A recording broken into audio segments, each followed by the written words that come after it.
বেতন বাড়ছে স্কুল ও কলেজের চুক্তিভিত্তিক শিক্ষক-শিক্ষাকর্মীর, বদলে নিয়েও নয়া নীতি। রাজ্যের নতুন সরকার ইতিমধ্যে স্কুলের প্যারাটিচারদের বেতন বৃদ্ধি করেছে।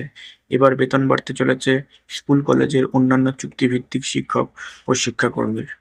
সোমবার বিধানসভায় শিক্ষা বাজেটের জবাবি ভাষণে এই আশ্বাস দিয়েছেন উচ্চশিক্ষামন্ত্রী জগন্নাথ চট্টোপাধ্যায় ও স্কুল শিক্ষামন্ত্রী দীপক বর্মন।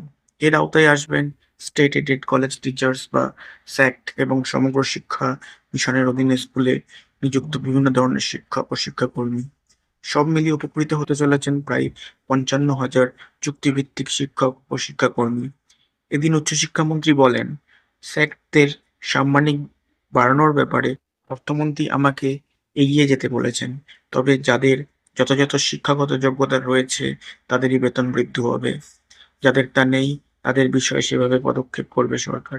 কারণ অনেকেই আছেন যাদের মাস্টার ডিগ্রিতে ৫৫% অনেক কম নম্বর রয়েছে।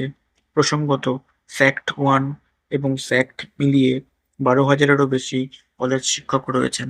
তাদের মধ্যে ৫৫%-এর কম নম্বর রয়েছে প্রায় ৪৫০ জনের।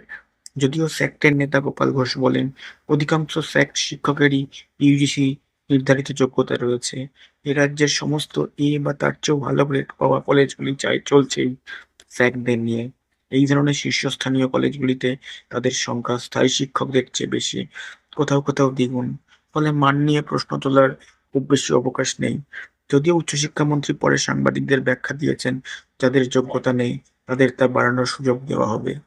স্কুল শিক্ষামন্ত্রী জানিয়েছেন, ৩,২৮০ জন শিক্ষাবন্ধু, ২১ জন স্পেশাল এডুকেটর, ২,১৭৪ জন সমগ্র শিক্ষা মিশনের কর্মী আধিকারিক, শিশু শিক্ষা কেন্দ্রের ৩০,০০০ এবং মাধ্যমিক শিক্ষা কেন্দ্রের ৬,২৯৩ জন শিক্ষাদানে নিযুক্ত ব্যক্তি, ২৭ জন মুখ্য সম্প্রসারক, ৬৬২ জন উচ্চ মাধ্যমিক চুক্তিভিত্তিক শিক্ষক সহ আরও কিছু চুক্তিভিত্তিক কর্মীর বেতন বৃদ্ধির ফাইল অর্থ দপ্তরে পাঠানো হয়েছে।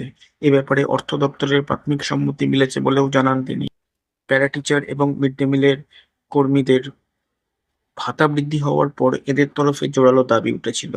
অন্যদিকে স্কুলের শিক্ষকদের বদলি নিয়ে নয়া নীতি আসছে বলে জানিয়েছেন দীপকবাবু। তিনি বলেন, অনুমোদিত পদের অন্তত ৭০% শিক্ষক না থাকলে সেই স্কুল থেকে কোনো শিক্ষকের বদলির আবেদন গ্রাহ্য হবে না।